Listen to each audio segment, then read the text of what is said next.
Imaginez-vous vous réveillez un jour d'école comme tous les autres dans votre dortoir. Vous vous rendez en cours l'air de rien. Que durant le cours, vous plongez dans vos pensées et voyez ça.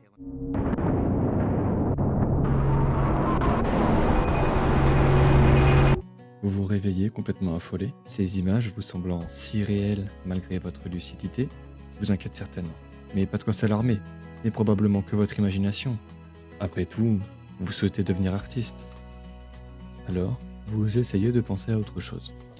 Vous suivez le cours, une élève jette une boule de papier sur une autre, le téléphone de votre camarade sonne, vous observez la photo que vous avez prise pour le concours d'art et vous prenez un selfie, ce qui déplaît d'ailleurs au professeur. Bref, c'est la fin du cours et la sonnerie sonne.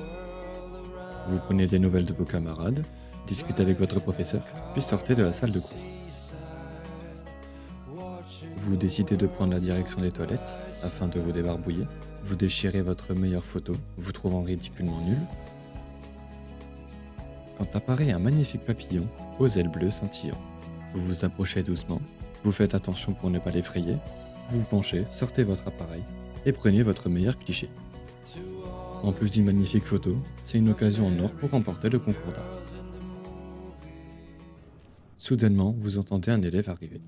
It's cool, Nathan. Il marmonne, Don't stress. a l'air paniqué, Just count to three. complètement angoissé, Don't be scared. You own this. comme si quelqu'un lui mettait la pression. Blow it up. You're the boss. C'est alors qu'une nouvelle personne fait son entrée. So what do you want? Cette autre élève a plutôt l'air moqueuse et maître de la situation. Vous écoutez discrètement, comprenant qu'il s'agit de drogue et d'argent. Lorsque la tension Out monte, of this bitch. jusqu'à You don't devenir know urgente. who the fuck I am or who you're messing around with. Where'd you get that? What are you doing? Get that gun away from me, psych! Il tire, No! vous intervenez et...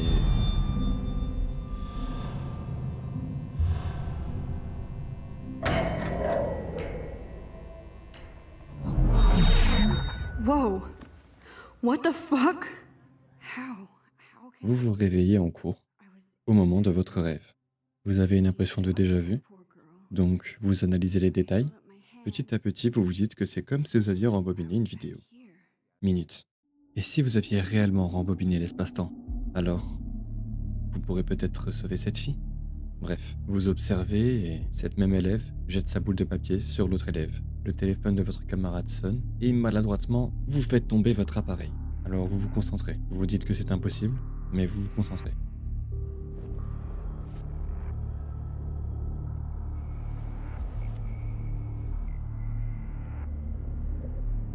Et vous y arrivez.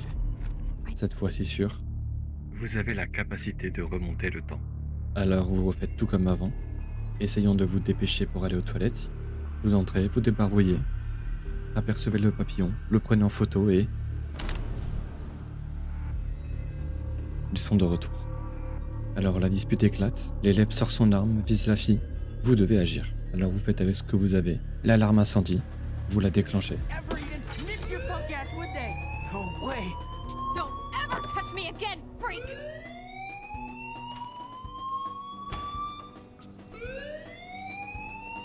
Another shitty day. Vous venez de lui sauver la vie.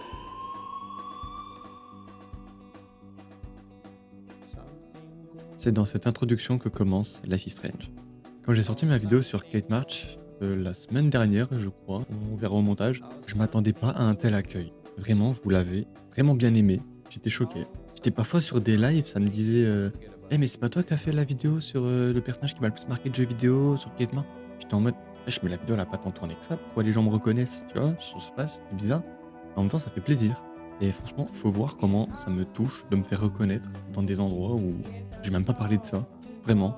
Du coup, suite à la sortie de cette vidéo, j'ai sans plus attendu continuer le jeu. Et la fin m'a anéanti. Vraiment, le jeu m'a anéanti.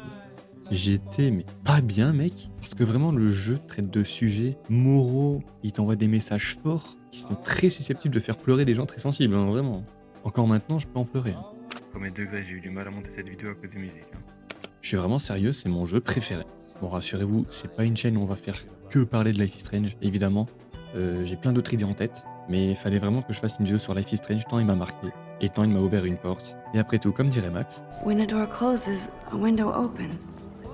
Or something like that. la vidéo sur Kate valait là désormais comme une introduction à celle-ci. Même si on va forcément devoir y revenir, c'est inéluctable. Le personnage de Kate est très important dans le jeu, donc je suis désolé, il y aura quelques doublons, mais ne passez pas les moments où elle est là. Ce sera très important, notamment pour le premier sujet. Alors voilà, difficile de ne pas parler d'elle quand elle est au centre des enquêtes. Grosse précision, pas des moindres, ne voyez pas cette vidéo comme une citation de son histoire. On n'est pas là pour parler de l'épisode 1 jusqu'à l'épisode 5, dans les moindres détails, cinématique par cinématique. Non, ce n'est pas le sujet. Là, dans l'instant T, je veux juste parler de sujets qui m'ont marqué et qui sont importants dans ce jeu vidéo. Mais ce n'est pas un let's play, mais une analyse. C'est pour ça que j'ai décidé d'appeler ce type de vidéo Analysis. Donc bienvenue dans le premier épisode d'Analysis.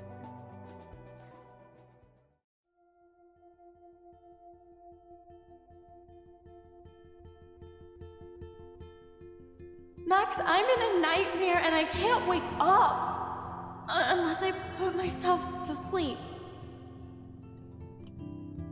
Pour rappel, j'ai sorti ma vidéo sur Kate March pour comprendre ce qui s'y passe dans l'épisode 2. Mais on n'a pas été en détail sur le personnage, ni sur ce qui s'est vraiment passé avec elle, suivi du Vortex Club. Et laissez-moi vous dire sans hésitation que c'est le personnage le plus impactant de la série. Le 4 octobre 2013, Kate va décider d'aller à une soirée du Vortex Club, ayant été invitée par des élèves populaires. Alors elle acceptera afin de remonter son échelle sociale et possiblement essayer de mieux se faire voir et de se faire quelques amis. Lors de cette soirée, malgré qu'elle ne boit pas d'alcool, elle va rentrer dans une sorte d'état presque d'ivresse, un état inconnu. C'est à ce moment-là qu'elle sera filmée par Victoria Chase, là où on la verra dans une vidéo embrasser l'entièreté de la salle, de purs inconnus. Alors si ça peut amuser le campus de voir cette vidéo, pour certains, elle n'aurait jamais dû voir le jour. C'est le cas de Max, qui finira par enquêter. Alors elle va questionner Kate, qui va lui révéler se souvenir de la soirée, mais pas de ce qui s'est passé après. Elle se souviendra que Nathan lui a proposé d'aller à l'hôpital, au vu de son état. Sur la route, elle va s'endormir, puis se réveiller dans une pièce inconnue, où elle entendra des voix, sans vraiment comprendre de qui il s'agit. Alors les souvenirs seront flous, mais malheureusement, elle sera semi-consciente. Kate se réveillera bien plus tard devant la chambre de son dortoir, se sentant horriblement sale, et évidemment, elle n'a pas été à l'hôpital. En tout cas, Max et Kate sont persuadés d'une chose,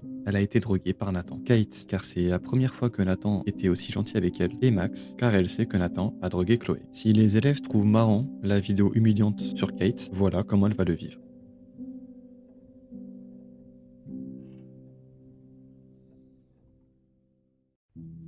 Évidemment, ça n'a rien de marrant. Voyons comment Max parle d'elle dans son journal. Je ne sais pas si j'ai déjà vu Kate March ne serait-ce que sourire ce mois-ci.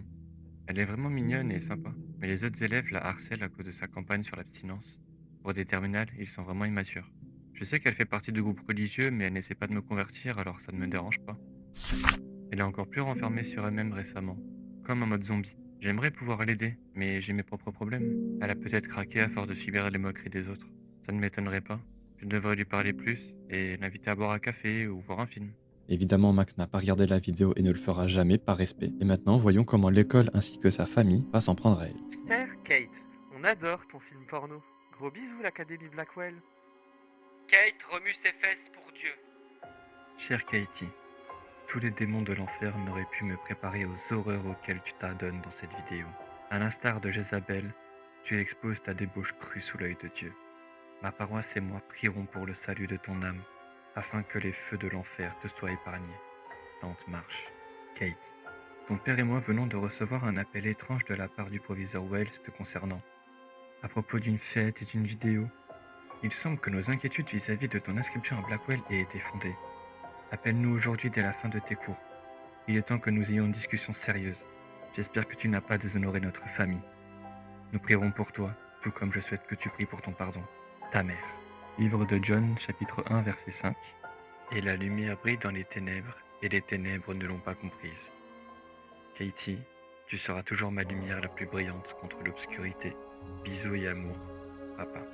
Donc récapitulons, à part Max et son père, tout le reste de l'école s'acharne sur elle. Nous avons les élèves qui l'harcèlent, le chef de la sécurité David Madsen qui lui met une pression monstrueuse au vu de son état, Mark Jefferson qui ne la prend pas du tout au sérieux, et même sa famille est abominable avec elle. Il n'y a que Max et son propre père qui sont de son côté. C'est évidemment pour cela que malgré tous nos efforts, elle décidera de mettre fin à ses jours. Bon. Ça me semble nécessaire de le faire. Je l'ai pas fait dans la précédente vidéo, je suis un débile. Je suis vraiment bête de ne pas avoir mis ça dans mon ancienne vidéo, alors qu'on parle de ce même sujet, mais le suicide n'est pas la solution. Je suis sérieux, encore une fois, je trouve important d'en parler, mais Si vous vous sentez mal, si vous avez des problèmes, parlez-en à quelqu'un. Vous êtes important et spécial, peut-être pas aux yeux de certains, mais aux yeux des bonnes personnes, vous l'êtes. Alors concentrez-vous sur les bonnes personnes et pas sur les mauvaises. Les Bigfoot de Blackwell promettent de remporter le prochain match en ta mémoire. On t'aime, Cathy, la paroisse pleure. Matthieu chapitre 5, verset 4. Heureux les affligés, car ils seront consolés. Je ne t'oublierai jamais, et je leur pardonnerai jamais. Le temps est une absurdité. Douglas Adams. Elle s'est trop éclatée, tu l'as lâchée comme un œuf. Quand on perd un match, personne meurt. Je dis ça, je dis rien. Brûle, serpent. Apocalypse chapitre 20, verset 10. Et le diable qui les séduisait fut jeté dans les temps de feu et de soufre, où sont la bête et le faux prophète. Brûle. Aïe. Chute épique. Max sera profondément marqué par cette tragédie. Elle fera des cauchemars. Max. Max. Max. Hey!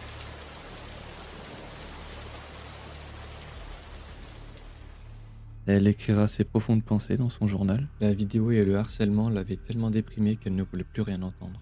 On voit souvent dans les films un personnage essayer d'en convaincre un autre de ne pas se suicider. C'est autre chose quand on se retrouve dans la peau du négociateur. Elle ne m'a pas cru, ou ne voulait pas me croire. J'ai essayé, mais Kate est morte. Mes nouveaux super-pouvoirs ne servent à rien. Je ne suis pas une héroïne. Bon, vous l'aurez compris, Kate, c'est évidemment mon personnage préféré de tout Life is Strange. C'est bien sûr à titre personnel, vous le savez, vous avez vu ma vidéo la semaine dernière. Son côté timide, bienveillante, discrète, toujours à l'écart, vraiment tous ces trucs-là, ça se répète, mais le fait qu'elle soit victime de ce qu'elle subit, vraiment ça me touche. Moi le harcèlement me touche précisément, vous le savez maintenant. Et malheureusement, elle est mise de côté à cause de ses idées et de sa religion. Alors la dernière fois, lors de l'épisode 2, on s'est mal quitté. Alors réécrivons l'histoire.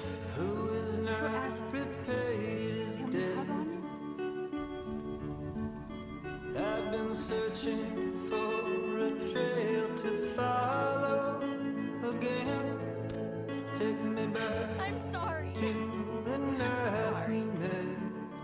What are you talking about?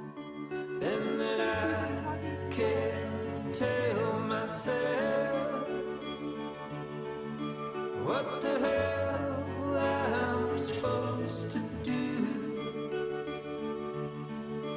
And then I can't tell myself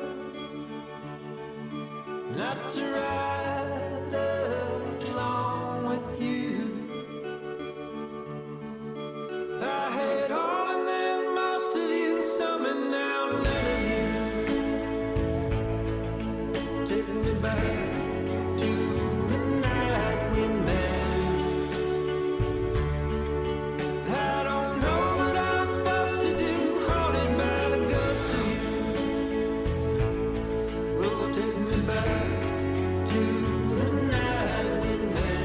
I'm so grateful to you for coming up to the roof to talk me down.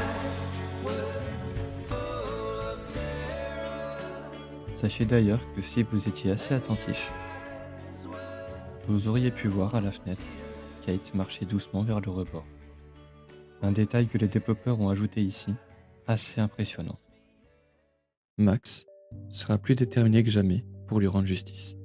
Lors des prochains épisodes, Max et Chloé, enquêtant sur Rachel Amber et Kate March, elles vont leur trouver des points communs dans cette histoire. Elles enquêteront dans le bureau du proviseur qui protège étrangement Nathan. Elles trouveront des dossiers où l'on verra que Rachel et Kate ont un énorme potentiel de réussite de leurs études. On verra vraiment que peu importe ce qui se passe, Nathan ne prendra jamais rien sur rien. On y trouve un paquet d'argent dédié aux personnes handicapées que Chloé voudra voler. Et surtout, on découvre que Rachel est dans la chambre noire. Je ne vais pas aller en détail sur l'enquête parce que c'est très long, mais elles ont fait des enquêtes et ont réussi à découvrir où était la chambre noire. Faites le jeu, vraiment c'est une masterclass. Alors par la suite, elles feront la connaissance de la Dark Room, une pièce blanche dissimulée sous une grange appartenant aux ancêtres de la famille Prescott. Alors elles fouillent la pièce et tombent face à l'horreur de centaines de femmes. Elles y trouveront des provisions, du ruban adhésif, des plans photos et également des classeurs portant des noms principalement féminins, dont Rachel, dont on va apprendre la mort sur le tas, et évidemment, celui de Kate sera dedans. Kate a été menée ici par Nathan, après avoir été droguée par celui-ci, ligotée et a pris des photos louches, malsaines, des horreurs sans nom, et tout ça, bien évidemment, sans consentement. Si déjà les événements de la soirée du Vortex Club étaient perturbants, celui-ci est d'autant plus marquant. Imaginez seulement ce que Kate, et même toutes les autres femmes, ont pu vivre là-dedans. D'après nos enquêtes, on sait que c'est Nathan qui est responsable de tout ça. Visiblement, il se sert du Vortex Club pour piéger ses victimes. Excepté pour Rachel, pour qui nous n'avons aucune information qu'elle a été à la soirée. En revanche, on sait qu'elle s'est rapprochée du Vortex Club avant l'incident la concernant. On pourrait alors croire que le Vortex Club comporte des membres pourris, dédiés à droguer des jeunes femmes, mais non, ce n'est ni une secte chelou, ni un réseau criminel. Juste des ados, parfois très méchants, souhaitant partager leur passion festive. Comme on le sait, Victoria Chase, la membre la plus influente du club, également la meilleure amie de Nathan, sera la prochaine victime. Alors pourquoi faire ça à sa meilleure amie? Pourquoi infliger tout ce malheur? Allons le lui demander de vive voix.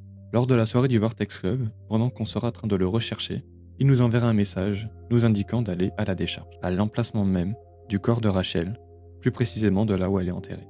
Comme si c'était un signe pour dire « c'est maintenant que tout se termine ». Alors allons-y, il est temps de mettre fin à toutes ces souffrances, pour toutes ces femmes, pour Rachel et pour Kate.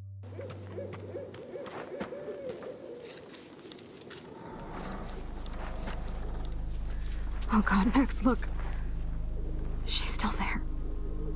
Don't look, Chloe.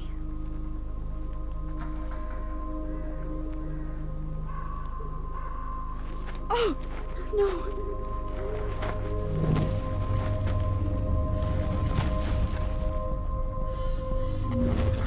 Chloe!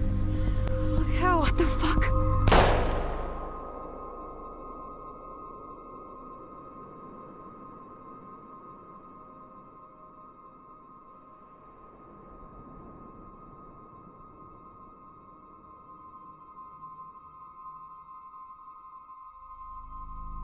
Chloe.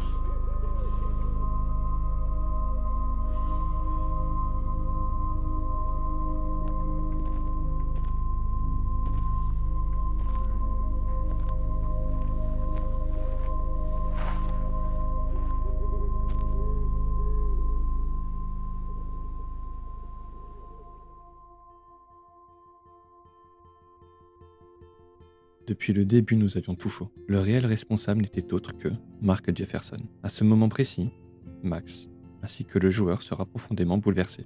Ce psychopathe profiterait de son statut de professeur afin de droguer des femmes étudiantes considérées comme des top modèles et de les prendre en photo de manière hyper malsaine. L'écriture et la lecture de ce passage m'a foutu de sacrés frissons. Qui aurait pu imaginer cela, sachant que ce prof avait l'air hyper normal? Revenons à la réalité 2 minutes. Ce genre de personnes existe, oui. Et en fait, même si ces gens ont l'air normaux, il faut pas oublier un truc, l'apparence est toujours trompeuse. Vous savez, il y a des gens qui ont fait des choses horribles dans ce monde, je ne vais pas donner de nom ou quoi, mais à chaque fois, les proches disaient la même chose. Je ne l'aurais jamais cru capable de faire ce genre de choses. Comme quoi, il ne faut jamais se fier aux apparences. Si Jefferson est responsable de tout ce mal, que fait Nathan dans cette histoire, qui est quand même loin d'être irréprochable? Jefferson a profité de son statut de professeur influent, ainsi que de la situation familiale de Nathan, afin de le manipuler, devenir son mentor, et ainsi une figure paternelle, afin de se servir de lui et de l'argent de sa famille. C'est de cette façon que la Dark Room sera financée par Sean Prescott, le père de Nathan, ne se souciant absolument pas des activités de son fils. Hélas, Jefferson révélera également à Max que l'incompétence de Nathan l'agacera. D'abord l'overdose de Rachel, ensuite la dose insuffisante pour Kate, qui se souviendra de ce qu'elle a vu. Tout cela pourrait présenter un risque de fuite pour Jefferson. Alors de ses propres mains, il éliminera Nathan avant de venir nous capturer à la décharge. Le puzzle étant enfin assemblé, laissez-moi vous raconter leur plan d'attaque. Jefferson donnera comme objectif à Nathan de droguer une élève présente lors de la soirée indiquée par lui-même. Lui ordonnera de le ramener à la grange, là où Mark attendra, pour récupérer la victime, l'attacher, la droguer et prendre ses photos machiavéliques, avant de les relâcher pour que Nathan les redépose chez elle, ni vu, ni connu. Absolument abominable. Si l'on peut évidemment en vouloir à Nathan, il faut se rappeler de quelque chose. Même si ce n'est pas une excuse, n'oublions pas que c'est un jeune qui a des problèmes mentaux, qui est manipulé et qui ne va pas forcément très bien dans sa vie. Encore une fois, cela n'excuse rien, mais sans Jefferson, il ne serait probablement pas si horrible. You have one new message. Max, it's Nathan. I just wanted to say, I'm sorry. I didn't want to hurt Kate or Rachel or I didn't want to hurt anybody. Everybody's used me. I'm so sick of people trying to control me. Mr. Jefferson, it's coming for me now. All this shit will be over soon. Watch out, Max. He wants to hurt you next. sorry.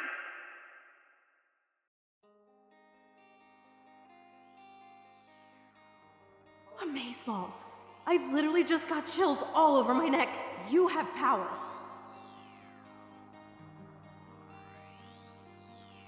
Vous n'êtes pas sans savoir que je suis un fan des voyages dans le temps. J'ai regardé The Flash, Retour vers le futur, Tokyo Revengers, etc. Alors ces règles évidemment, je les connais très bien. Et laissez-moi vous dire que Life is Strange, même s'il comporte des incohérences, s'en sort très bien. Prenons une scène. Max s'étant disputé avec Chloé, elle lui révélera lui en vouloir que son père soit décédé. Alors une fois rentré, Max trouvera le moyen de revenir à ses 13 ans et sauvera William, le père de Chloé. Quand elle sera de retour, énormément de choses vont changer. Elle est membre du Vortex Club et surtout, elle est amie avec Victoria et Nathan, qui étaient jusqu'à maintenant ses pires ennemis. Évidemment, il n'y a pas que ça qu'à changer. Laissez-moi vous montrer ces messages. Joyeux anniversaire, Maxine! Incroyable! Déjà 18 ans que tu as 8 jours, ma chérie. Quel bonheur de t'avoir, bise! Maxine, c'est ta maman. Il faut qu'on parle de tes dépenses. Tu es là? Mais oui, laisse-moi le temps de répondre. Je peux pas t'envoyer des textos dans tous les cours. Certains profs s'énervent grave quand on utilise nos portables. C'est normal, c'est grave mal poli. Et ne prends pas ce temps avec moi. Désolé, longue journée de boulot. Tu n'es pas la seule. Justement, est-ce que tu as vraiment besoin de dépenser autant? On est d'accord pour te fournir ce qu'il te faut, mais ta bourse ne couvre pas tous les frais. Mais tu as dit que je pouvais utiliser ta carte en cas de besoin. J'ai acheté des pellicules, pas un appareil. Tu devrais songer à passer au numérique. Je t'appelle plus tard, je dois y aller. Ne boude pas, je t'aime. En comparaison, je vous montre les messages avec sa mère dans la première timeline. Max, chérie, appelle-nous quand tu peux. On sait que ça doit être très dur, et on aimerait avoir de tes nouvelles, alors je t'en prie, fais-nous signe. N'oublie pas que si tu veux rentrer à la maison, ton lit est toujours fait. On t'aime. Je t'appelle tout de suite, je t'aime. Ça m'a fait tellement plaisir de t'entendre. Souviens-toi de notre conversation. Tu étais là pour ton amie alors qu'elle n'avait personne d'autre, et qu'elle t'a fait son choix. Personne n'y peut rien. Tu es notre petite Aurine et on t'aime très fort. Maxine, appelle-nous si tu as besoin de parler ou si tu veux nous rendre visite. Enfin, allons voir Chloé.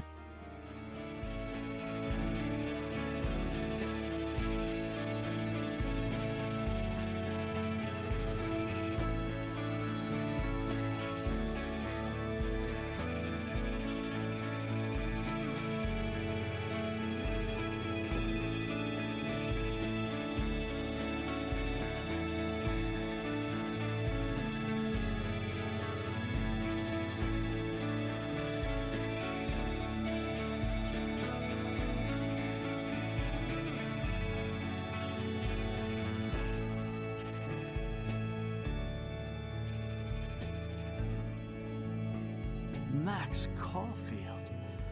Taking a break after taking Seattle by storm, huh? We thought we'd never see you again after you left for the big city. No. I'd never do that to Chloe. Speaking of, I know she's been dying to see you. Hold on. Chloe, you have a visitor.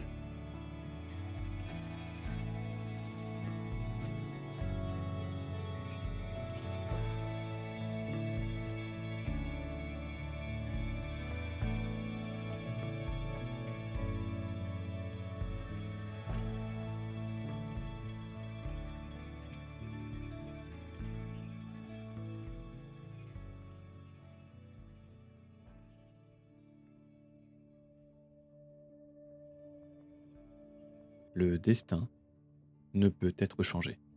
Si vous empêchez une catastrophe en voyageant dans le temps, celle-ci reviendra avec de plus grosses conséquences. La catastrophe revient toujours. Le cours des choses doit arriver quoi qu'il arrive. Hélas, Life is Strange comporte quelques incohérences. Par exemple, la première fois que Max remonte le temps, elle va passer des toilettes jusqu'à la salle de classe de Mark Jefferson. Or, vous le remarquerez, généralement, quand elle remonte le temps dans le jeu, elle restera au même endroit. C'est d'ailleurs très important au début de l'épisode 3, quand on pénètre dans le bureau du proviseur. Il y aurait une explication que quelques joueurs auraient évoquée. La première fois qu'elle remonte le temps, elle va le faire indirectement, ce qui pourrait être perçu comme ne pas contrôler son pouvoir. Alors c'est un peu tiré par les cheveux, certes, surtout qu'on contrôle pas son pouvoir d'un claquement de doigts. Parce que là, on passe vraiment d'une scène où elle sauve une vie, ensuite elle remonte le temps pour réparer son appareil photo. Il y a un petit problème, je trouve, mais passons. Mais cela pour expliquer pourquoi, quand elle remonte dans le temps en passant par les photos, elle se trouverait à l'emplacement de la photo et pas à l'emplacement où elle se situerait actuellement. Alors vous allez me dire, non mais c'est normal, si elle remonte dans la photo, c'est dans le souvenir, il faut que ce soit sur l'endroit. Certes, mais si en remontant le temps, elle reste au même endroit, ça reste un remontage dans le temps. donc elle devrait rester au même endroit si c'était uniquement cette règle. Alors si elle voudrait, elle pourrait remonter dans le temps et aller à un endroit précis. Par exemple remonter le temps et revenir là où elle était de base. Bon, maintenant que je vous ai perdu, laissez-moi vous présenter une autre incohérence. Le cours des choses doit arriver, nous sommes d'accord. Alors pourquoi lorsque l'on sauve Kate, il n'y a aucune conséquence? Alors, il ne s'agit que de mon avis, mais le jour précédent, on sauve Chloé de Nathan avec nos pouvoirs. Alors, on a empêché une catastrophe d'arriver. L'équilibre naturel a été déréglé, alors il nous met un autre événement face à nous. Ce qui voudra dire pour les personnes qui seront perdues que si nous n'avions pas sauvé Chloé, Kate n'aurait possiblement pas tenté de se suicider. Ce qui fait que la conséquence finale au sauvetage de Kate ainsi que celle de Chloé sera la tornade de la fin du jeu. Surtout que quasiment chaque épisode nous montre les conséquences de notre pouvoir. La neige qui tombe alors qu'il fait plus de 35 degrés, l'arrivée d'une éclipse qui est censée être rare et annoncée, les baleines échouées, l'arrivée d'une deuxième lune complètement inexpliquée, ainsi que la tornade. Alors si les événements doivent arriver coûte que coûte, cela veut dire qu'une seule chose. Max, it's time. C'était écrit depuis le début. Le jeu nous montre ce qu'il va se passer. On était clairement au courant de cette catastrophe. Mais nous, joueurs et joueuses, sommes dans le déni. On s'est évidemment attaché à Chloé, et depuis le début, tous ces événements se sont déroulés. Ce sont le fruit des conséquences de nos actes égoïstes. Elle fait le choix égoïste d'utiliser ses pouvoirs pour ses intérêts personnels. Et on comprend la dure réalité lors de cette conversation avec... Who are you? Holy shit, are you serial? I'm you, dumbass. Or I'm one of many Maxes you've left behind. Can you get me out of here? Oh, so you want help? Thought you could control everybody and everything, huh? Twist time around your fingers? I tried to help. I only wanted to do the right thing. No, you only wanted to be popular.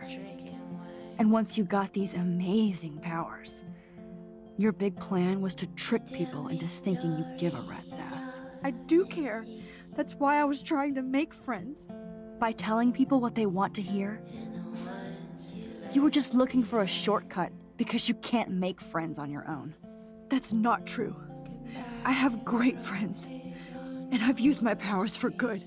Please, stop playing innocent. You're a goddamn hypocrite.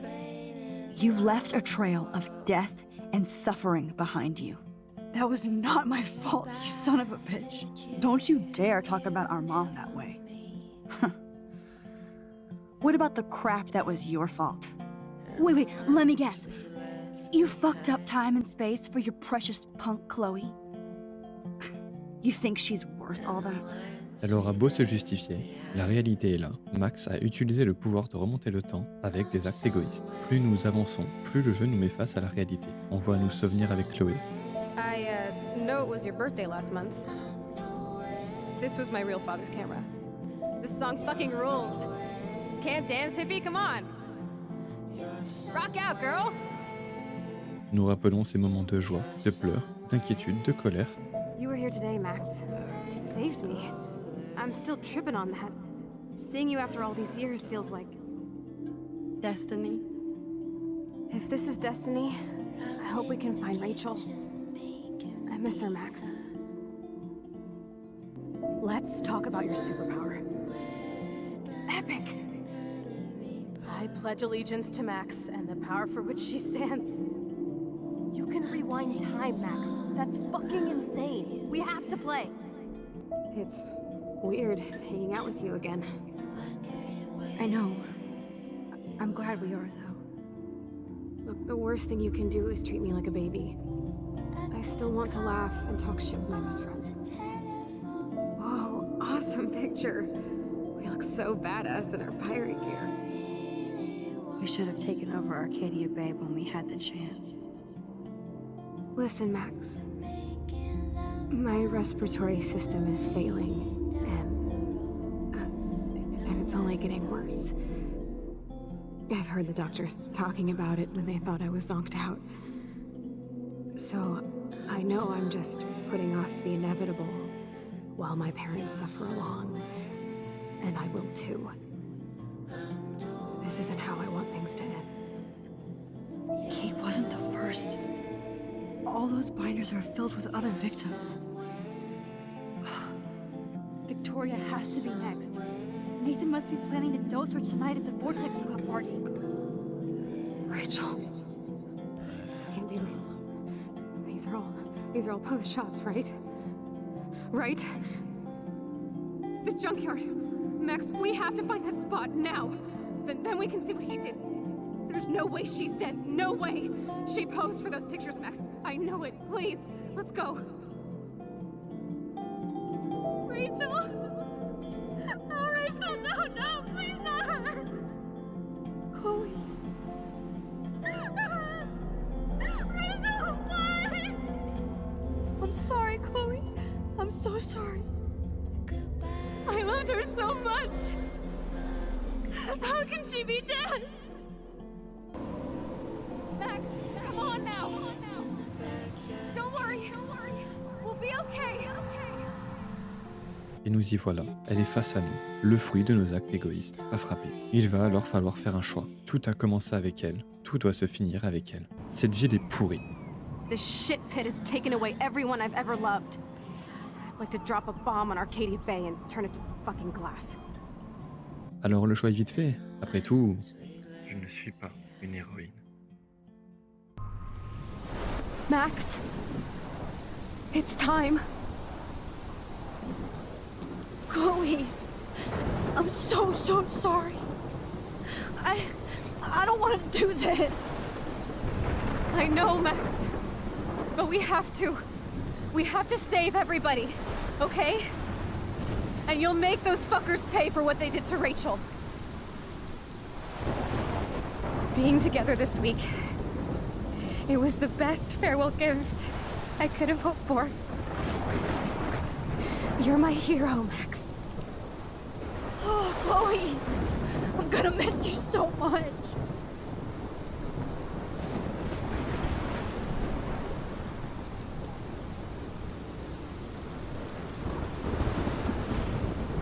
I'll always love you.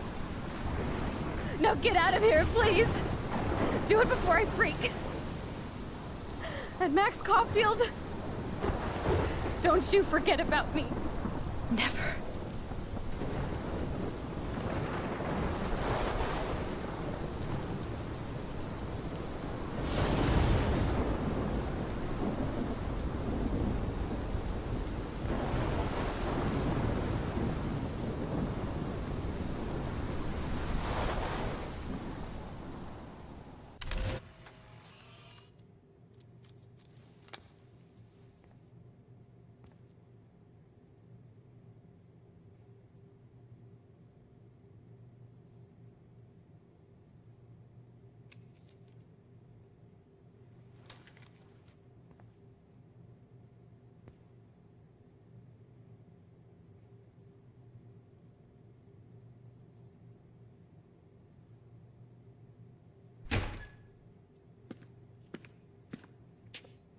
It's cool, Nathan. Don't stress. You're okay, bro. Just count to 3. Don't be scared. You own this school. If I wanted, I could blow it up. You're the boss. So what do you want? I hope you check the perimeter, as my step-ass would say. Now, let's talk business. I got nothing for you. Wrong. You got hella cash. You don't know who the fuck I am or who you're messing around with. Where'd you get that? What are you doing? Come on, put that thing down! Don't ever tell me what to do. I'm so sick of people trying to control me! You are going to get in hella more trouble for this than drugs. Nobody would ever even miss your punk ass, would they? Get that gun away from me, psycho!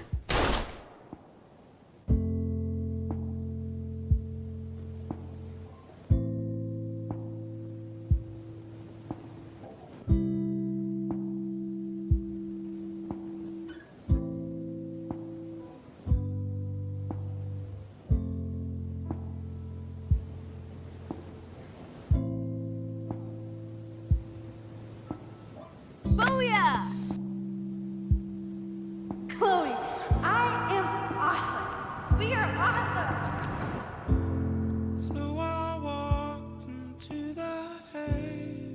On ne peut pas modifier le destin. Le destin ne changera pas en modelant le passé. Pour moi, cette fin, c'est la plus canonique. Personne ne sera d'accord avec moi. Je suis persuadé que vous préférerez sacrifier Arcadia Bay pour sauver Chloé.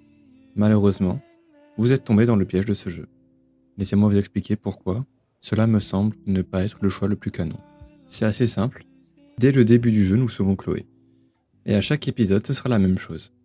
Premier épisode, on va sauver Chloé de Nathan. Deuxième épisode, on va la sauver du train. Troisième épisode, c'est nous qui foutons sa vie en l'air. Ce qui conclut qu'au quatrième épisode, nous devons encore une fois la sauver. Pour qu'elle remeure à la fin. On la resauve dans l'épisode 5. Le cycle ne s'arrête jamais. Pourquoi ? Chloé doit mourir. C'est inévitable, c'est son destin. Alors sacrifier toute une ville pour la sauver, c'est le piège de ce jeu dont bon nombre d'entre vous sont tombés dedans. Je suis désolé, mais pour moi, c'est une fin amenant du fanservice. Bon, revenons au sujet principal de cette vidéo.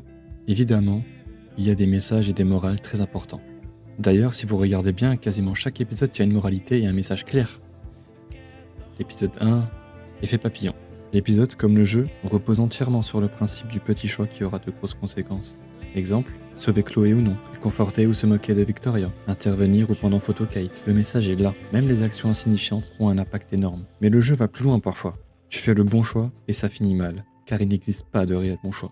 L'épisode 2, critique sociale et harcèlement. Celui-ci aborde des sujets comme le harcèlement scolaire, drogue, pression sociale, l'abus de pouvoir mais également de richesse. En prenant par exemple la famille Prescott qui ont tellement de pouvoir et d'argent qu'ils corrompent facilement les autorités. Kate a subi un abus sévère, a accusé son agresseur, mais personne ne l'a prise au sérieux. Le message clair, le monde est injuste et souvent silencieux face aux abus. Mais au-delà de chaque épisode, un message beaucoup plus sombre se dessine. On pourra aller en détail sur chaque épisode, mais ça ne rendrait cette vidéo que bien trop longue et parfois hors sujet. Le réel sujet, il est là. Si vous pensez que voyager dans le temps est un cadeau, Life is Strange vous prouve exactement l'inverse. Empêcher un événement d'arriver ne fera que retarder l'inévitable. Tous ces épisodes à jouer Max nous le prouvent. Elle a utilisé son pouvoir pour toute autre chose, bien plus que de l'égoïsme. Elle l'a utilisé pour Chloé. Max commence par sauver Chloé une fois, puis deux, puis encore. Et se met à croire qu'elle est spéciale. Elle a ensuite sauvé William, pour qu'au final, elles doivent le laisser mourir afin de sauver encore une fois Chloé. Mais le pouvoir n'a jamais été là pour être utilisé. On peut simplement interpréter que son pouvoir vient simplement de son amitié avec Chloé. Et là le grand secret. Le pouvoir est sans arrêt utilisé pour Chloé. C'est vrai qu'on l'utilise parfois pour d'autres événements, par exemple pour Kate, ou même juste pour Alyssa, pour empêcher qu'elle se prenne un objet sur la gueule, mais le déclencheur principal, c'est elle. À chaque fois qu'elle aidera Chloé, il arrivera quelque chose de pire. Comme si le pouvoir lui murmurait sans cesse. Tu peux retarder l'inévitable, mais pas l'empêcher. Quel que soit ton choix, tu perds quelque chose. Ce pouvoir est censé dire une seule chose à Max. Grandir, c'est accepter de vivre avec des regrets. Tu vas perdre des proches, mais il faut que tu avances. Tout au long du jeu, Max a énormément de regrets. Alors ce pouvoir ne lui a pas été légué pour être utilisé, mais afin de lui faire comprendre la réalité de la vie. Le pouvoir de remonter dans le temps est une malédiction.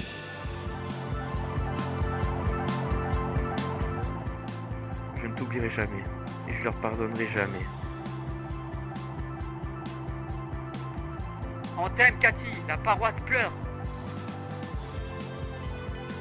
Max, chérie, appelle-nous quand tu peux. On sait que ça doit être très dur, et on aimerait avoir de tes nouvelles, alors je t'en prie, fais-nous signe.